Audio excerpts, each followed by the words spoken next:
like to share some of my story about how I met the devil. And it happened during a very challenging part of my life a few years ago, where I was in a very dark place and lots of fears and anxiety and terror and depression. I'd been in a few years or a year and a half of intense sciatica, so I had a lot of pain, couldn't walk, I was bedridden and lying on the floor for a lot of long periods of time. And my life had completely just felt like it was just being washed away, like all the beauty and everything that I had experienced and the joy and the amazing life I felt that I'd been leading up until that time was basically just being wiped away. And I was also receiving these messages that I was going to have my beliefs taken away. And I was okay with that. I was receiving the message in my mind. I kept hearing this voice that I was going to have my beliefs taken away. And I was okay with that because I felt like, this was something that was a spiritual kind of thing that was happening, and I wanted that. But I didn't realise how it would push me into such a dark place and a fearful place, a terrifying place actually. And slowly my mind just became more confused and more insane, I would say, more fearful. There was no light, I didn't see any colour in the world, there was no hope in the world, everything just looked hopeless and hellish basically. And my mind kept wanting to attack and defend and judge, So it was a very challenging period of time. And what happened was a few times I would go into these kind of insane states where my mind was just spiraling and just felt like it was just falling into hell. It was just going down and down and down. And sometimes I couldn't get out of bed for a few days or more. And these terrors, were intensifying. And then I was doing a lot of shamanic kind of practices to try and help me find my way out of this darkness. I've been interested in shamanic practices for a while. I've been doing sweat lodges and vision quests and plant medicine ceremonies and various other things, but I was very spiritually focused. I wanted to know the truth. I wanted this to heal, and I wanted to know the truth. And ultimately, I wanted to find joy again, get out of this hellish state. And a lot of it evolved around safety. It all evolved around safety, actually. And it came up in various forms: safety around money and not working, and not having the ability to see any hope in the future, and feeling like my life had been a big mistake, and lots of self-doubt and shame, self-shame, all this kind of stuff was coming up for me very strong.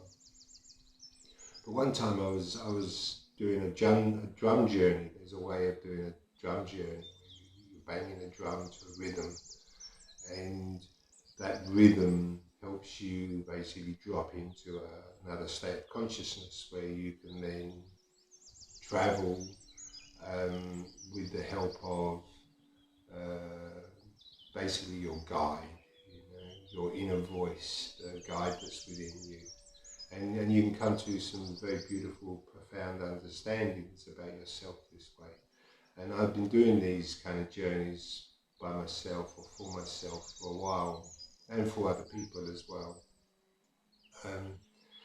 But this particular one, I was in America at the time, and I was my friend was trying to help me just get out of this dark place. And anyway, I was in a log cabin, I was in the woods, I was in a very beautiful place, and I was feeling very challenged, and I started this drum journey, and I sat down like in a lotus position, in a meditation position, and I started banging the drum, this little frame drum, bang, bang, bang, bang, bang, bang, bang, bang, bang. And slowly I dropped into another level of consciousness, and I asked for my guide, who normally appears to me as I always felt like it was Jesus. I always had this figure that felt very much like a brother Jesus was guiding me. But this time, the devil came and stood beside me, and I was completely like shocked, shaken, taken aback by this devil, by the devil standing next to me. But I knew that was my guide. You know, this is what I'd asked for, and I just trusted, and I followed where the devil was going to take me, and he took me basically to the gates of hell. And as we stood at the gates of hell, my heart was just trembling. It was just in terror. My mind was racing, like, what is going on here? What is happening? You know, this is just insane. You know, my mum felt like I was like a frightened bird. You know, it felt like my heart was just going to jump out of my chest. And it was a terrifying experience. And I'm waiting with the devil at the gates of hell. And the devil looks to me and says to me, there's something that you must give up, that you must leave behind. And I knew in that moment it was hope. You know, this I just knew it was hope. And you know, the fear just intensified, the terror just intensified inside me, and it was awful. But I knew that if I didn't give up hope and I tried to prolong the situation, I was just going to basically prolong my suffering. You know, I'd already been suffering in a hellish state for, you know, like almost 2 years. And I knew I was just going to be prolonging the suffering, and eventually I'm going to have to come back to this place and face this. And so with this kind of understanding in my mind, I said to myself, I give up any hope. I give up hope. And the terror just became huge. It just became huge as I was waiting at, you know, I was waiting at the gates of hell with the devil standing beside me, you know, just expecting the worst. And then in that moment of absolute terror, it all just disappeared. Everything just stopped. The fear disappeared, the terror disappeared. I pretty much just, I came out of the experience, or the hellish experience. I was still very much in the subconscious. I was still very much in the journey, the drum journey that I was doing. And all the time this is happening, I'm very conscious, like I'm banging the drum, dun, dun, dun, dun, dun, dun, dun, but I'm traveling in my mind, you know. So I'm still banging the drum, and I'm still like this in my mind. And but the terror and everything just disappeared, and the devil just disappeared. And then all of a sudden I just kind of travelled back to the point where I'd started, and started the journey where I first met my guide, who was the devil. And then I just opened my eyes, and then I was back in the world again. But I was shaken, you know, I was shaken. I remember lying down on the floor just like, what was that? You know, what, I didn't understand what was going on. It was absolutely terrifying, and it seemed to last for ages. You know, it wasn't just a 5-minute or 20-minute journey. It seemed to go on for an eternity. It was timeless, basically. And so that kind of really shook me for a while. You know, I was terrified, because I'd already been experiencing these deep levels of insanity and terror, and I just felt like more was coming. You know, it was just going to get worse. It was just going to get worse. But actually, what happened is that it started to clear away. I actually ended up having a thought that I needed to work with a plant medicine which I knew about, called iboga. And at that time I spoke to my wife, who was in Cape Town, and she said she just met this lovely woman who serves iboga. And I said, that's amazing, because I just had this feeling that I need to work with this plant medicine called iboga. And anyway, when I flew back to Cape Town a month later, I met with this lady, and she served me iboga, and I had a very deep journey. I took the maximum dose, but in that one night, And it was a very challenging journey for me, because basically what was happening was I was being attacked by these thoughts, um, fearful thoughts, judging thoughts, you're not good enough, self-doubt, shame, all these kind of hellish thoughts were just basically running through my mind, and I didn't, I couldn't do anything. I just had to lie there, and it was like a 24-hour experience of just being attacked, by these hellish thoughts. But then the next day, what happened was my mind was crystal clear, and my sciatica was 100% gone. It was my back absolutely painless, and it never returned, and my mind became clear again. But what I've kind of realized over the time after that was that the guide that came to meet me was the devil. But we were waiting at the gates of hell, and my perception was that I was waiting, or we were waiting to go into hell. But I've now realized that I was already in hell. I was already in a hellish state, and that the devil only is in hell. The devil's not outside of hell. The devil lives in hell, or the devil exists in hell. So he was waiting at the gates of hell, not on the outside to let me in, but he was on the inside waiting to let me out. And the hope that he told me that I must leave behind was any hope of finding peace and security and love in hell. So he was basically, the last thing I had to let go of was any hope of finding in hell what is not in hell, what cannot be found in hell. And this has really brought me to the realization that the world that we're in at the moment is much closer to hell than it is to heaven. And therefore we're putting all our hopes in hellish thoughts.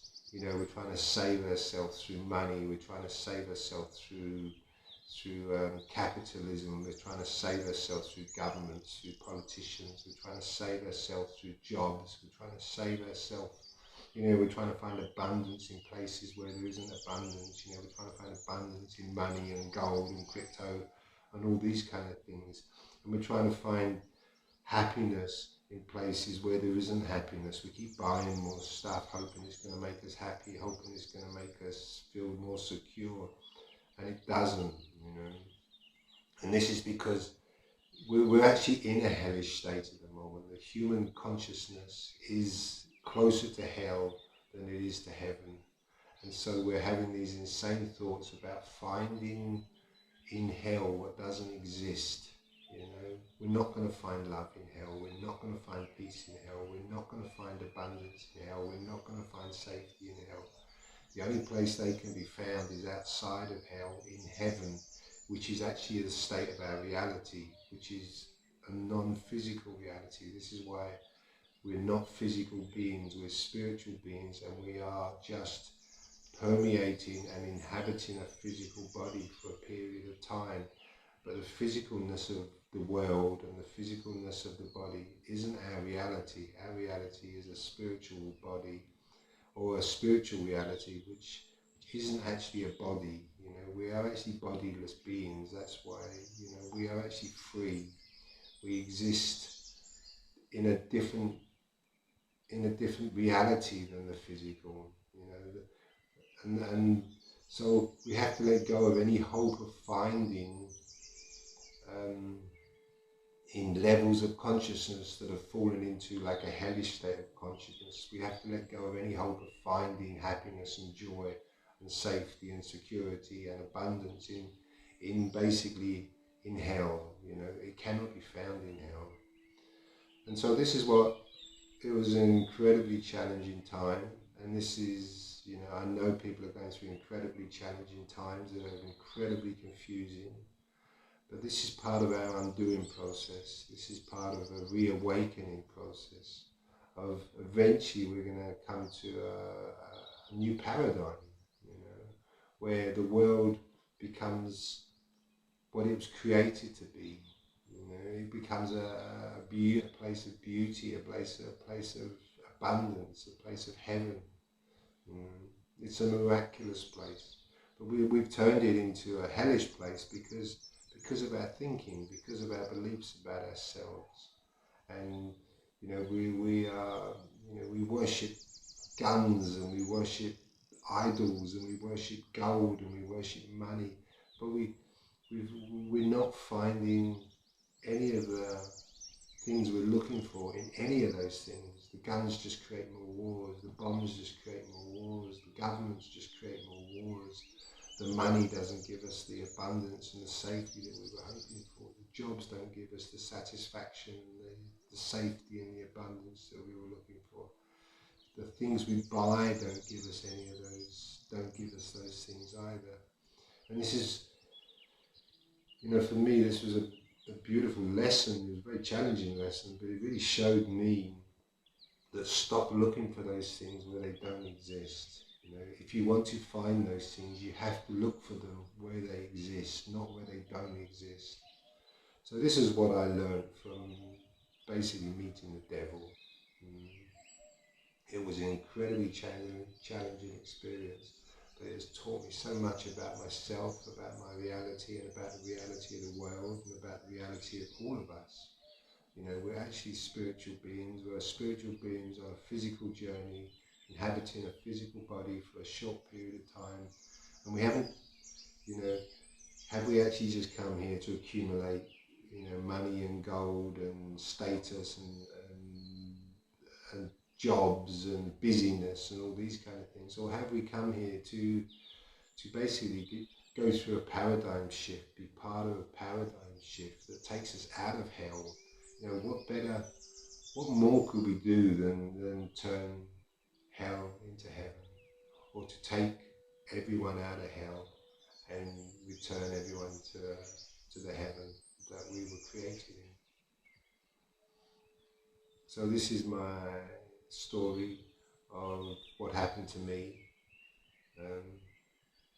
and I hope it can bring some kind of understanding and help to anyone that is going through a very challenging process at the moment. It's very confusing and depressing and hopeless. The world is a hopeless place at the moment. The world is full of hopelessness because we're looking for hope where hope doesn't exist. So I hope this can I hope this can be of help for anyone out there who is needing to find some different understandings in the world, different truths, and is wanting a paradigm shift to take place within themselves.